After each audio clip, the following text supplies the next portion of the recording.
हम लोग को पढ़ना है अपना, ये क्या बोलते हैं, ये क्या बोला जाता है भाई, ज्यादा ज्यादा ज्यादा ज्यादा पढ़ना है, लेकिन वो बाद में पढ़ना है। ठीक है, तो बाद में पढ़ना है मतलब अलग अलग प्लांटी एगो किंगडम ही एगो चैप्टर ही है, एनिमेलिया पूरा एगो प्लांटी का एगो तीसरा चैप्टर है, चौथा चैप्टर कौन है, एनिमेलिया है। पढ़ेंगे हम लोग अच्छे से, इसीलिए अभी शॉर्ट शॉर्ट में खाली दे दिया है, चार चार लाइन। कोई पढ़े ना, कोई पढ़ेगा माइक ऑन करके?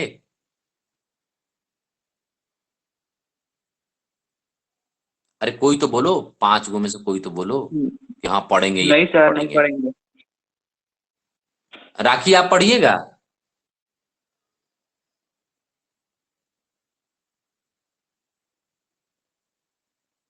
और क्लासरूम में कौन पढ़ता था?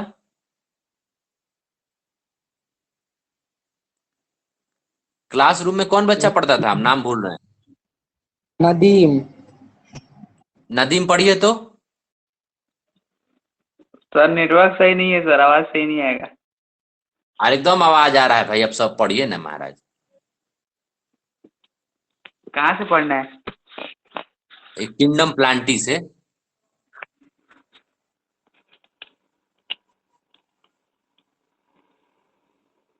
यहां से पढ़ना है, और कहां से पढ़ना है? प्रिंस हंस रहे हैं, किंगडम रुकिए प्लांटी प्रिंस को पढ़वा इंक्लूड रहे हैं। All eukaryotic chlorophyll containing organism commonly called plants। Plant देखिए क्या कर रहा है कि प्लांटी जो है, इसमें सारा यूकैरियोटिक ऑर्गेनिज्म है, और वो यूकैरियोटिक में खासियत है जिसमें क्लोरोफिल होगा, वही प्लांटी में रखा जाएगा। कोई दिक्कत? चलिए आगे पढ़िए। A few members are partially heterotrophic such as the insectivorous plants और parasites। Insectivorous plant. लेकिन कुछ मेंबर इसमें पार्टिकुलरली जो है हेट्रोट्रॉफिक नेचर का हो जाते हैं, जैसे इंसेक्टिवोरस प्लांट और पैरासाइटिक प्लांट। पैरासाइटिक प्लांट का एग्जांपल कोई बताएगा? देखते हैं कौन तेज है। तेज क्या मतलब, कौन याद मशरूम रखा सर। है? तेज तो मशरूम। मशरूम तरह का पैरासाइटिक प्लांट है बबुआ, मारेंगे ना घूमते घूमते डांस करोगे। चंदन उफंगी का है पेड़ है। मशरूम। किसका पेड़? चंदन का। चंदन, चंदन। हाँ कौन बोला है अभी? नदीम बोला समीर है। बोले हैं क्या? नहीं, नदीम बोला है। नदीम बोले हैं कि समीर बोले हैं? नदीम बोला है। ऑलरेडी हम ये बता चुके थे, इसीलिए पूछे हैं। क्लासरूम में हम बता चुके थे कि चंदन का पेड़ पैरासाइट है। ठीक है, जी सर। चलिए पढ़िए और आगे, और बाकी लोग मैक बंद कर दीजिए। Bladderwort and the Venus flytrap are example of insectivorous plants हाँ देखिए, and ये cactus bladder is a वॉर्ट parasite। और वेनस फ्लाई ट्रैप, ये जो प्लांट है एग्जाम्पल है इंसेक्टिवोरस प्लांट का। कोई दिक्कत है? आगे पढ़िए। The plant cell have a eukaryotic structure with a prominent chloroplast and the cell wall mainly made up of cellulose। देखिए, एक होमवर्क है कि आपका ये ब्लैडर वर्ट का और वेनस फ्लाई ट्रैप का फिगर आप लोग डालिएगा। ठीक है, इंसेक्टिवोरस प्लांट है। और पैरासाइटिक प्लांट कौन है? तो पैरासाइटिक पर कसकटा है, कसकटा पैरासाइटिक प्लांट है। कसकटा का भी फिगर डालना है आपको। ठीक है, तो ये तीनों का फिगर डालिएगा, ब्लैडर का, ब्लैडर वर्ट का, वेनस फ्लाई ट्रैप का और कसकटा का। क्योंकि दो दो तो क्या है, इंसेक्टिवोरस, और ये कसकटा क्या है, पैरासाइटिक प्लांट है। ठीक है, तो ये प्लांट सेल आप बोले हैं कि यूकैरियोटिक स्ट्रक्चर होता है, इसमें प्रोडोमिनेंट क्या होता है, क्लोरोप्लास्ट। क्लोरोप्लास्ट मतलब जो हरा हरा कलर का होता है। मेनली किससे बना होता है, सेलुलोज से। ठीक है, या पढ़ चुके हैं? आगे पढ़िए। मतलब The लीफ plant में जो सेल होता है, वो माने प्लांट में जो सेल होता है यूकैरियोटिक होता है। यूकैरियोटिक सेल में मेनली क्या मिलता है आपको, क्लोरोप्लास्ट। क्लोरोप्लास्ट मेनली मिलता है, और बना किससे होता है, सेलुलोज से। कोई दिक्कत है? आगे पढ़िए लोग। The plant cell have a eukaryotic structure with a prominent chloroplast and the hmm cell wall mainly made up of cellulose। You will study the eukaryotic cell structure in detail in chapter 8। Plantia देखिए include chapter 8 algae. में अच्छे से पढ़िएगा। दो चीज यहाँ पर जान लीजिए कि सेल वाल सेलुलोज का बना होता है, और उस सेल में सबसे ज्यादा क्या होता है, क्लोरोप्लास्ट होता है। क्लोरोप्लास्ट क्या है, किचन है, प्लांट का किचन है, और क्या। और आगे पढ़िए। अब प्लांटी में कौन Plantia कौन include इंक्लूड है, एल्गी है, ब्रायोफाइटा है, टेरिडोफाइटा है, जिम्नोस्पर्म है और एंजियोस्पर्म है। कोई दिक्कत है। ये 5 ग्रुप में बांटा गया है प्लांटी को। गिनिए, एल्गी 1, ब्रायोफाइटा 2, टेरिडोफाइटा 3, जिम्नोस्पर्म 4 और एंजियोस्पर्म 5। gymnosperm. कोई दिक्कत नहीं है, आगे आगे बढ़िए। Life cycle of plant has a two distinct phase, the diploid saprophytic and the haploid gametophytic, gametophytic and that that alternate to alternate each with other. each other. हाँ, आप देखिए, The पहले length हम आप लोग अपने में देखते हैं तब। हाँ, रुक जाइए। पहले हम लोग खुद में ही देख लेते हैं। जैसे हम लोग का स्पर्म क्या होता है, फादर का जो स्पर्म था हम लोग का, वो क्या था, हैप्लोएटिक था। मदर का जो एग था वो हैप्लोएटिक था। तो हम लोग कुछ दिन अपना हैप्लोएटिक लाइफ स्टाइल जिए थे, ठीक है। जो माने पापा और मम्मी के अलग अलग बॉडी में हम लोग हैप्लोएटिक लाइफ साइकिल जिए थे। फिर जब वो फ्यूजन हुआ, तब माँ के गर्भ में जाइगोट बना, तब जाके वो जाइगोट का इम्प्लांटेशन हुआ, तब हम लोग बड़ा हुए, तब जाके डिप्लोएंटिक लाइफ साइकिल जी रहे हैं। और हम लोग लाइफ साइकिल पूरा डिप्लोएंटिक ही जिएंगे, लेकिन फिर हम लोग जो प्रोड्यूस करेंगे, जो ऑफ स्प्रिंग, वो कैसा पहले प्रोड्यूस करेंगे। हमारे पास कैसा कैपेसिटी है प्रोड्यूस करने के लिए ऑफ स्प्रिंग, हैप्लोएटिक। हैप्लोएंटिक है ना, कर सकते हैं जी, स्पर्म बना सकते हैं, और जो लेडी है ओवम बना सकती है, इससे ज्यादा क्या कर सकती है। फिर वो जब तक फर्टिलाइजेशन नहीं हो तो हैप्लोएंटिक ही रहेगा। तो ये इसी तरह से अल्टरनेशन ऑफ जनरेशन चलते रहता है। मतलब पौधा भी क्या होता है, जैसे मान लीजिए आम का पौधा ले लीजिए, तो आम का पौधा बीज जो बना, तो बीज से फिर क्या बनेगा, बड़ा पौधा बनेगा, फिर उसमें फूल आएगा, फूल होगा तो उसमें पोलन ग्रेन और आपका अंडा बनेगा, एग बनेगा। दोनों जब तक फर्टिलाइज नहीं किया है वो हैप्लोइड बनाए रहता है। फिर हैप्लोइड करने के बाद जब डिप्लोइड बन जाएगा जाइगोट, तो फिर वो जाइगोट से क्या बनेगा, फल बनेगा। तो वही फल फिर आम चुएगा, तो फिर वही सीडवा जर्मिनेट करेगा, तो फिर एक पौधा आ जाएगा। तो इसी तरह से वो भी अल्टरनेशन ऑफ जनरेशन करते रहता है। बट कुछ कुछ ऑर्गेनिज्म में क्या है, प्लांट या एनिमल में, मेनली प्लांट में क्या है कि हैप्लोएंटिक लाइफ साइकिल ज्यादा रह जाता है। जैसे अगर आप ध्यान से देखे होंगे कि फंगी में हैप्लोएंटिक लाइफ साइकिल ही मेन लाइफ साइकिल है। डिप्लोएंटिक तो थोड़ा देर के लिए खाली जाइगोट बनता है, फिर स्पोर बन जाता है। याद पड़ रहा है ना। इसी तरह से कुछ ऑर्गेनिज्म में आपको क्या होगा कि ज्यादा रहेगा, किसमें डिप्लोएंटिक लाइफ साइकिल ज्यादा रहेगा, और कुछ ऑर्गेनिज्म में जितना हैप्लोएंटिक रहेगा उतना ही है डिप्लोएंटिक रहेगा, 50-50%। ठीक है। तो ये लाइफ साइकिल, जैसे हम लोग के लाइफ में क्या है, हैप्लोएंटिक लाइफ साइकिल बहुत कम दिन के लिए रहते हैं। जैसे मान लीजिए स्पर्म का फॉर्मेशन कितना दिन में होता है, 65 से 74 दिन में। तो माने न्यूट्रिशन अगर अच्छा है तो 65 दिन में भी हो जाएगा बॉडी में। और न्यूट्रिशन कम है, इसीलिए अश्वगंधा बेनिफिट करता है, खाता है लोग, जो शादीशुदा कपल्स होता है। ठीक है। तो जो भी है, मतलब आपका माने, ये तो बात का अलग का टॉपिक है। तो अब देखिए कि मान लीजिए कि 74 दिन ही ना हम लोग हैप्लोएंटिक स्टेज में रहे जी, उसके बाद तो फर्टिलाइजेशन हो गया, तो डिप्लोएंटिक में चले गए, फिर हम लोग बन गए क्या। तो इसी तरह से प्लांट भी, कोई कोई प्लांट ज्यादातर हैप्लोएंटिक में रहेगा, तो कोई कोई ज्यादा डिप्लोएंटिक में रहेगा, और कोई कोई प्लांट दोनों में रहेगा। कोई दिक्कत है। पढ़िए अब इसको। तो वही लिखा है कि लाइफ साइकिल जो है 2 डिस्टिंक्ट फेज में रहता है, हैप्लोएंटिक में सैप्रोफाइटिक और डिप्लोएंटिक में गैमेटोफाइटिक में। और ये दोनों अल्टरनेशन ऑफ जनरेशन होते रहता है। तो अब एक को सवाल आएगा, सर क्या एक ही ऑर्गेनिज्म दोनों लाइफ साइकिल में बार बार रिपीट नहीं कर सकता है। तो नहीं, कभी भी रिपीट नहीं कर सकता है। जैसे एक बार हैप्लोएंटिक हुआ तो डिप्लोएंटिक हुआ, तो अब मर जाएगा। या तो पहले डिप्लोएंटिक था, फिर बाद में हैप्लोएंटिक हुआ, तो मर जाएगा। मतलब उसका फाइनली क्या है ना कि दो ही बार एक ही साइकिल चल सकता है। 2 साइकिल ही नहीं कि पहले हैप्लोएंटिक था, फिर डिप्लोएंटिक हुआ, फिर हैप्लोएंटिक हो गया, फिर डिप्लोएंटिक होगा, ऐसा कुछ नहीं होता है। ठीक है।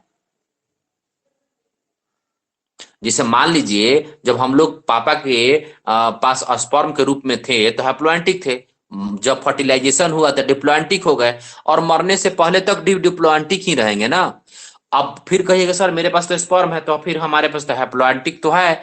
आप नहीं है, वो आपका बच्चा है। ठीक है, तो वो दूसरा जनरेशन हो गया ना।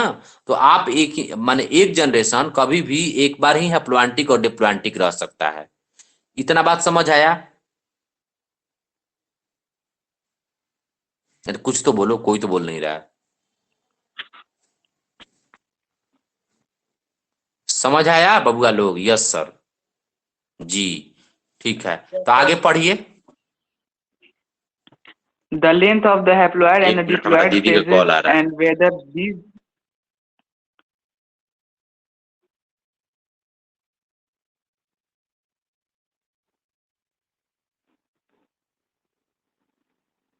हाँ ये बाबू।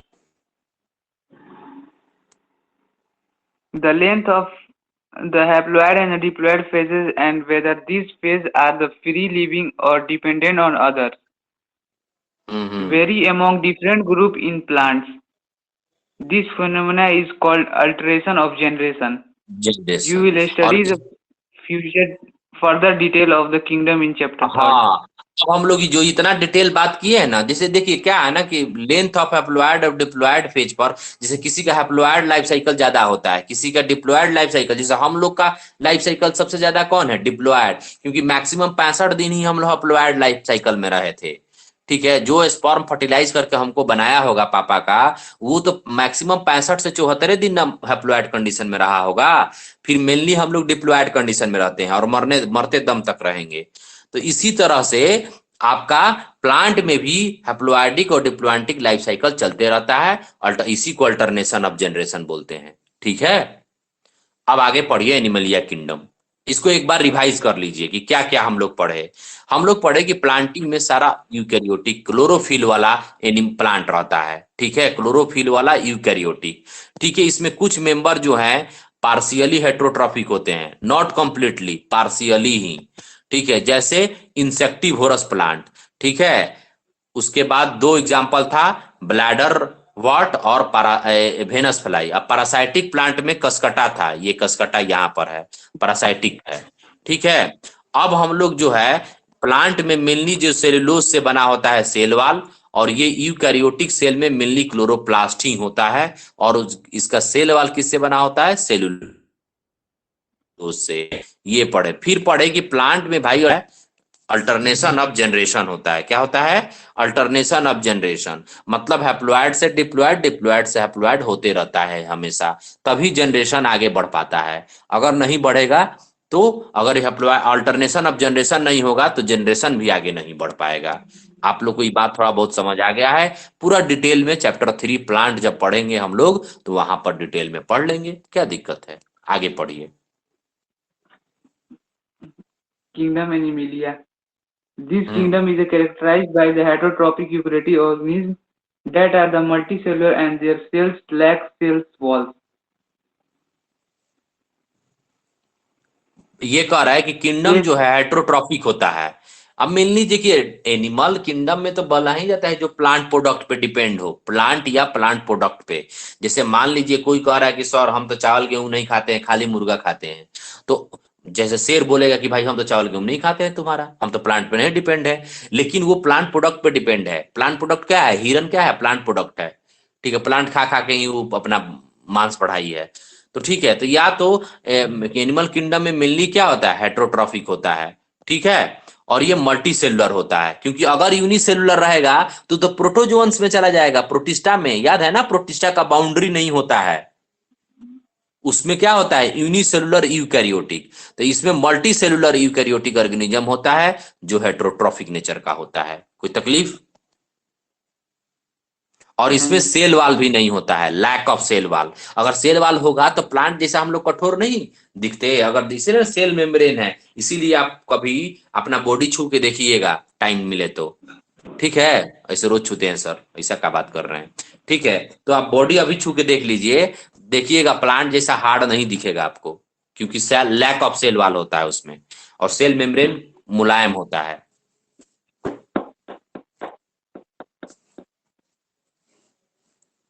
चलिए आगे पढ़िए। They directly or indirectly depend on plant for food. They digest आगे their food बढ़िए, in the बता चुके internal हैं। cavity and store food reserve as glycogen or fat. Fat, The बस mode of रुकिए। कह रहे हैं nutrition. कि ये, हाँ देखो रुक जाइए। डायरेक्टली और इनडायरेक्ट जो होगा ना, डिपेंड होगा फूड किसके लिए, किस पे, प्लांट पे। कोई दिक्कत है? ये तो बात हम पहले भी बता चुके थे। अब क्या है, ये फूड को डाइजेस्ट करके इंटरनल कैविटी में, पेट के अंदर अपना इंटरनल कैविटी में स्टोर करेगा फूड को, रिजर्व को। और जो फूड एब्जॉर्व करके, मान लीजिए जितना एटीपी है यूज कर लेगा, ठीक है।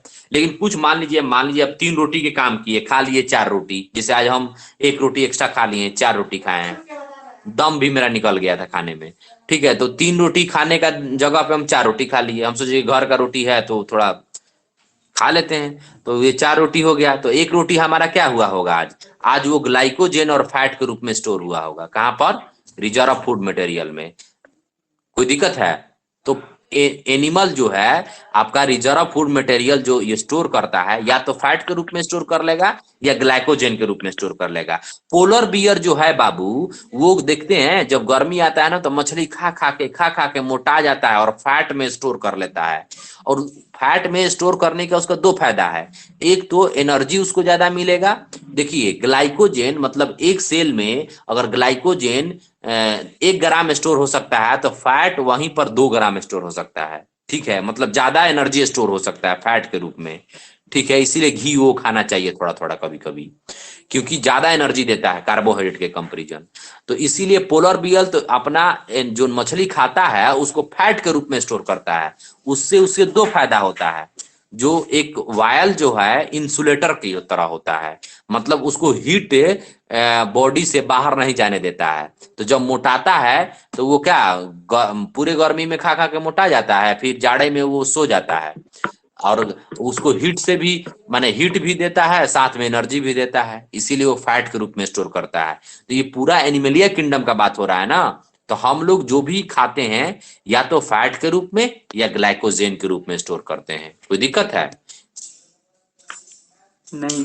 आगे बढ़िए। Their mode of nutrition is holozoic by ingesting of food. They follow कह a रहे हैं कि इसका definite mode of growth nutrition, pattern. पढ़िए पढ़िए पढ़िए लीजिए तो बता रहे हैं। They follow a definite growth pattern and grow into adults that have a definite shape and size.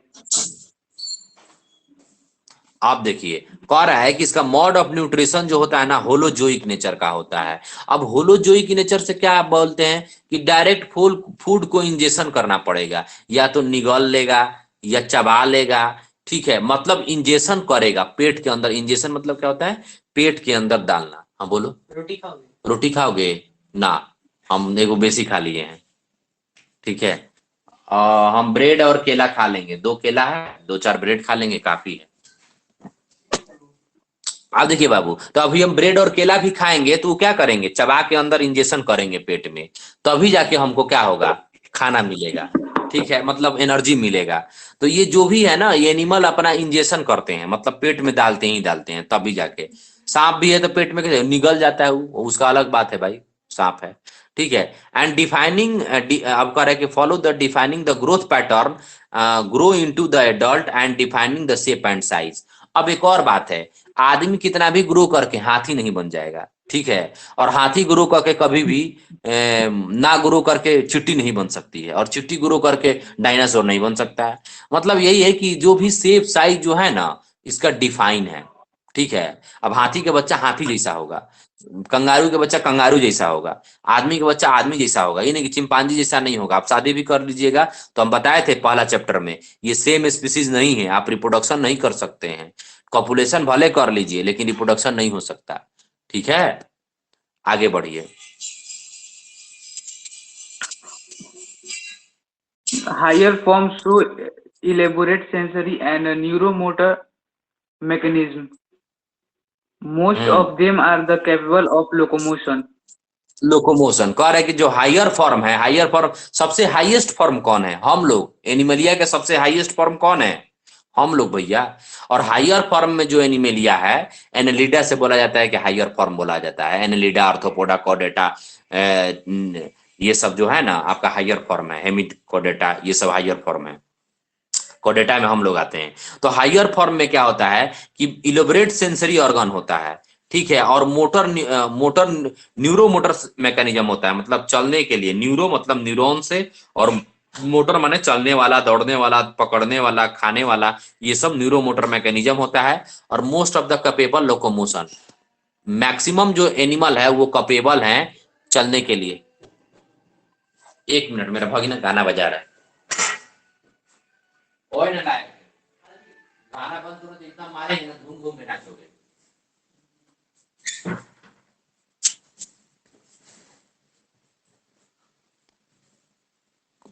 बाबू कोई घूम घूम के नाचता है क्या?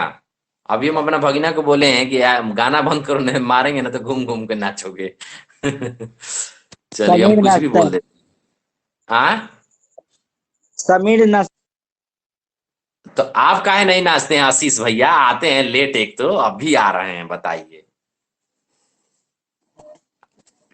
चलिए तो आगे पढ़ते हैं हम लोग। मोस्ट ऑफ द ये क्या है कि higher form of the elaborate sensory neuro mechanism. तो देखिए इसमें अभी हम लोग एनिमेलिया में क्या क्या बात पढ़े कि भाई ये हेट्रोट्रॉफिक यूकैरियोटिक होता है, ठीक है, मल्टी सेलुलर होता है। अगर यूकैरियोटिक यूनिसेलुलर होगा तो उसको प्रोटिस्टा में उठा के फेंक देंगे हम लोग, ठीक है। तो ये मल्टी सेलुलर होगा और यूकैरियोटिक होगा, हेट्रोट्रॉफिक होगा। इसमें लैक ऑफ सेल वाल होता है। आप अपना बॉडी छू के देख लीजिए और प्लांट का बॉडी छू के देख लीजिए, आपको पता चल जाएगा कि सेल वाल नहीं होने के कारण हम लोग का मुलायम है और उसका हार्ड है, ठीक है। ये देखिए डायरेक्टली और इनडायरेक्टली जो डिपेंड होता है प्लांट पे होता है फूड के लिए, ठीक है। जैसे शेर जो है इनडायरेक्टली डिपेंड है, और हम लोग जो है बकरी जो है, हिरन जो है वो डायरेक्टली डिपेंड है। इसका मोड ऑफ न्यूट्रिशन जो है ना होलोजोइक होता है, इंजेक्शन करेगा। अभी हम अपना एग्जांपल बताए थे ना कि केला अभी और ब्रेड खाने वाले हैं तो वो इंजेक्शन ही करेंगे, या सांप खाता है तो निगल के इंजेक्शन करता है, ठीक है, क्रोकोडाइल चबा चबा के करता है, ठीक है। तो सब अपना अपना तरीका। गाय भैंस से जो पागुर करती है लोग, जुगली कहते हैं उस जिसको, जुगली करके अपना वो इंजेक्शन करेगा, लेकिन कुछ तो करेगा ना, वो 2 बार इंजेक्शन करता है। एक बार दनादन ठूस लेती है लोग, फिर उसके बाद निकालती है लोग पेट से, एक पेट में, फिर चबा के दूसरे पेट में डालती है, ठीक है। तो बात का बात है ये सब, मतलब फाइनली आपको इंजेक्शन करना ही है, होलोजोइक नेचर का होता है। उसके बाद है इसका जो ग्रोथ है वो डिफाइंड है, और इसका शेप साइज भी डिफाइंड है। ऐसा नहीं है कि आशीष के बच्चा हाथी जैसा हो जाएगा, ठीक है क्या आशीष? नहीं सर, ऐसा मत डायनासोर, बोलिए। हाँ ठीक है, तो आशीष ऐसा खुद कुछ नहीं है। डिफाइंड नहीं है सर। प्रिंस प्रिंस बहुत ज्यादा हंस रहे हैं भाई, नदीम भी हंस रहे हैं, ठीक है। तो ऐसा नहीं है कि नदीम के बच्चा ना मान लीजिए कि डायनासोर जैसा हो जाएगा, ऐसा कुछ नहीं है। वो सही शेप बोला और था साइज सर। डिफाइंड है। हो हो सकता है कि नदीम जैसा ना होके उनके पापा जैसा हो जाए, या उनके माने ससुर जैसा हो जाए, या उनके साला जैसा हो जाए। लड़का किसी पे पड़ सकता है ना भाई, जीन तो चारों तरफ से आ रहा है। प्रिंस बहुत हंस रहे हैं। उसकी वाइफ जैसा। चल, हाँ ठीक है। तो यही बात है, मतलब शेप साइज डिफाइंड है, ये नहीं कि आदमी का बच्चा ये लंगूर जैसा हो जाएगा, ऐसा कुछ नहीं, ठीक है। और नहीं इलाबरेट सर। मैकेनिज्म और क्या है, एनिमल में है जो हायर ऑर्गेनिज्म, हायर फॉर्म है एनिमल का।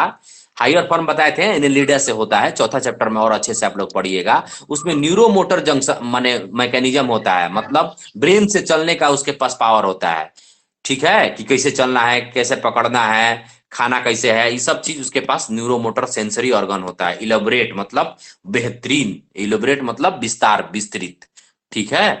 हम लोग के पास सबसे ज्यादा हाईएस्ट, हम लोग हायर फॉर्म नहीं है, हाईएस्ट फॉर्म है एनिमेलिया के, ठीक है। मतलब हम लोग से तेज अभी इस यूनिवर्स में कुछ नहीं मिला है, ठीक है।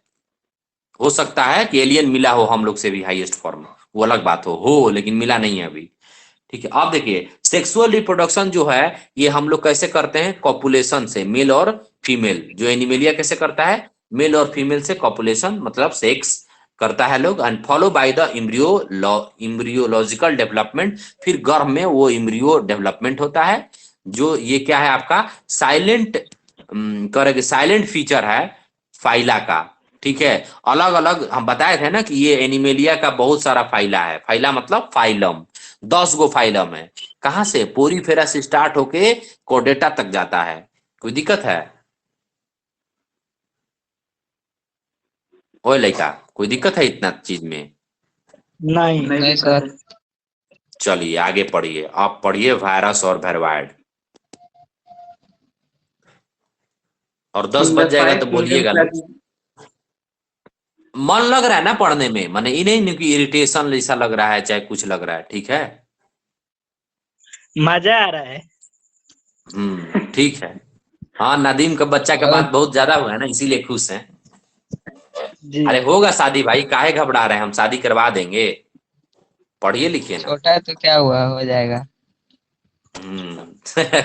ये किस पे टोन था बाबू? ये हमको लग रहा है समीर 80 का पे है। आप बोले हैं। समीर अच्छा, समीर। समीर पे हैं। अच्छा ठीक है, चलिए वायरस वायरवाइड पढ़िए लोग। In the five kingdom classification of Whitaker, there is no जानते हैं mention ये of वीडियो ये सब लेक्चर हम यूट्यूब पे भी डाल देते हैं ना। तो हमारा एक दोस्त ना क्या किया है, बीच बीच में से काट दिया है, मैंने ये वीडियो को स्क्रीन रिकॉर्डिंग करके बीच बीच में एडिट करके जितना मजाक वाला है ना, एक तरह से बना के हमको भेजा है। बोले क्लास में ये सब करते हो? बोले कि भाई पूरा क्लास सुनोगे तब ना, खाली ये सब नहीं होता है। अरे एक से एक दिमागी लाल है लोग। चलिए आगे पढ़ते हैं, पढ़िए बाबू। in the five in in the five kingdom classification of Whitaker, there is no mention of lichen lichen. and some acellular organisms like viroids and prions. These are the briefly introduced here. हाँ, अब क्या है कि Whittaker साहब 5 group में कैसे बांटे थे? बोले थे कि जो प्रोकैरियोटिक होगा, यूनिसेलुलर होगा, वो मोनेरा में रह जाएगा। जो यूकैरियोटिक होगा और यूनिसेलुलर होगा तो प्रोटिस्टा में रह जाएगा। जो सप्रोफाइटिक नेचर का होगा, लीफ ऑफ नहीं होगा तो वो फंगी में रह जाएगा। जो भोजन बनाएगा प्लांटी में रह जाएगा, और जो प्लांट पे डिपेंड रहेगा वो एनिमेलिया में रह जाएगा। कोई दिक्कत है? लेकिन वो कभी नहीं बताए थे लाइकेन तो कोई एक ऑर्गेनिज्म होता ही नहीं है। लाइकेन तो बेचारा फंगी और एल्गी का मिलन है, संगम है, साथ साथ रहता है सब, जिसको लाइकेन बोलते हैं। तब इसको किस में रखिएगा? ना ये फंगी में रहेगा ना एल्गी में रहेगा। ठीक है, तो विटेकर साहब इसके बारे में कुछ नहीं, यही ड्रॉबैक है, यही छठा जो ड्रॉबैक के कारण आया था। फिर है विटेकर साहब का एक एक ड्रॉबैक तो ये है कि जो साथ में रहता है लाइकेन, माइकोराइजा, ये किस में रखें तो इनको नहीं पता। दूसरा बात है, दूसरा क्वेश्चन किया गया कि भाई वायरस में तो कोई सेल ही नहीं होता, तो उसको क्या प्रोकैरियोट बोलिएगा और क्या यूकैरियोट बोलिएगा? वो तो सेल ही नहीं है, वो तो खाली डीएनए है या आरएनए है। एक्चुअल में क्या है? आरएनए का ऊपर से एक फैट का कवर है उसका, और आरएनए वायरस है, बाकी तो कुछ है नहीं। तो आपको एक तो अभी तो सेल है नहीं, उसमें साइटोप्लाज्म है नहीं, माइटोकॉन्ड्रिया है नहीं, तो आप बताइए उसको क्या बोलिएगा? वो तो सेल ही नहीं है। तब ये विटेकर साहब का दिमाग का दही हो गया, अब वो फेल कर गए यहाँ पर। ठीक है, तो अब ये वायरस, वायरवाइड और परियोन्स के बारे में, परियोन्स के बारे में वो कुछ नहीं बता पाए कि हम कहाँ रखें।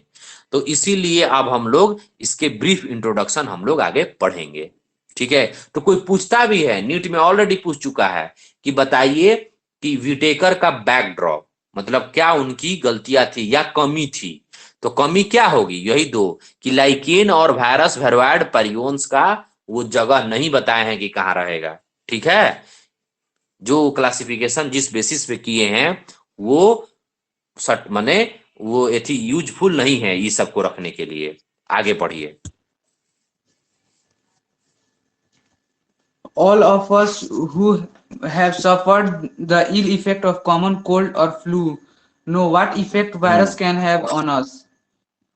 अब कह रहा है कि all of us have suffer from ill effect common cold, flu जिसको बोलते हैं, ठीक है, राइनो वायरस बोलते हैं इसको। ये इफेक्ट ऑफ वायरस है। क्या है? इफेक्ट ऑफ वायरस है। ठीक है, इन विथ आवर कंडीशन। ठीक है, इट्स आवर कंडीशन, मतलब ये आपके if do not associated it our condition, मतलब जब तक ये आपके बॉडी में नहीं आएगा तब तक ये आपको कोई इफेक्ट नहीं दिखाएगा। अगर ये फर्श पे पड़ा रहेगा राइनो वायरस तो आपको कोई हानि, पैर में सट जाए कोई दिक्कत नहीं है। कोई दिक्कत है? तो इसीलिए इसको हम लोग ए सेलुलर बोलते हैं, क्योंकि ये अपने से लिविंग नहीं रहता, इसीलिए इसको कनेक्टिंग लिंक भी बोलते हैं, लिविंग और नॉन लिविंग का। आगे पढ़िए। Even if we do not associate it with our condition, virus did not find a place in classification since they are not considered truly living. If we understand living as those organisms that have a cell structure, the virus are non-cellular organisms that are characterized by an inert crystalline structure outside the living cell. अब देखिए, अब क्या है, virus जो बेचारा है उसको इसलिए प्लेस नहीं किया गया है क्लासिफिकेशन में, क्योंकि ये तो लिविंग माना ही नहीं जाता है, ट्रूली लिविंग कंसीडर ही नहीं किया जाता है। नॉट, देखिए, नॉट कंसीडर ट्रू लिविंग, ठीक है। ट्रू लिविंग इसको कंसीडर ही जब नहीं किया जाएगा, क्योंकि इसमें सेल होता है। हम लोग लिविंग किसको कंसीडर करते हैं भाई? जिसमें सेल हो, तो इसे not consider as a true living. क्यों? क्योंकि जैसे आप जानते हैं कि ऑर्गेनिज्म जो है इसके सेल वाल होता ही नहीं है, सेल स्ट्रक्चर होता ही नहीं है, क्योंकि जो भी लिविंग ऑर्गेनिज्म है उसको लिविंग कब मानते हैं? उसके पास सेल स्ट्रक्चर हो, लेकिन इसके पास सेल ही नहीं है तो स्ट्रक्चर कहां से होगा? ठीक है। और ये नॉन सेलुलर ऑर्गेनिज्म है, ठीक है। और जब ये इनर्ट क्रिस्टलाइन फॉर्म में रहता है, लेकिन जैसे ही लिविंग सेल में चला जाएगा तो ये डीएनए को जाके कब्जा कर लेता है, ठीक है। फॉर एग्जाम्पल, कोई टेररिस्ट आके आपके घर पे कब्जा कर ले, आपके पापा पे या मम्मी पे, किसी भी फैमिली मेंबर पे अगर कब्जा कर लेता है, तब ना जाके आपका घर लूटेगा जी। बिना कब्जा किए लूटेगा ना? तो मार के नहीं भगा दीजिएगा, बिना बंदूक के आएगा तब लूटने दीजिएगा। इतना कुटाई कीजिएगा कि उसका ये स्पीसीज चेंज हो जाएगा, होमोसेपियन से होमो हैबिल्स में पहुंच जाएगा वो, ठीक है भाई। हम लोग बायोलॉजी के स्टूडेंट हैं, तो मजाक भी किसी को उड़ाएंगे तो बायोलॉजी में ना उड़ाएंगे। चलिए, तो अब यहाँ पर हम लोग समझ लिए कि भाई ये नॉन सेलुलर ऑर्गेनाइजेशन है। जब ये बॉडी से बाहर आता है तो ये क्रिस्टल फॉर्म में, केमिकल के रूप में बाहर, जैसे नमक का क्रिस्टल होता है ना, साल्ट का क्रिस्टल, इसी तरह से वो भी साल्ट के जैसा क्रिस्टल जैसा फेंकाया रहेगा। लेकिन वही लिविंग बॉडी में चला जाएगा तब तो भाई कोरोना कर आ जाएगा बॉडी में, तब तो बताइए देगा कि हम क्या हैं। लेकिन जब तक बॉडी में नहीं है तब तक कोई बात नहीं है। अब आगे पेज भेजे ना, इतना समझ आ गया ना पूरा? रहने दिए सर, कॉल से पढ़ाइएगा ना, हम बोले थे आज खत्म 10 भी बज गया। 10 बज गया है। 10 बजने जा रहा है। ठीक, अच्छा 10 बज गया सर, ठीक है। जाने दीजिए अब। हाँ, ठीक ठीक ठीक।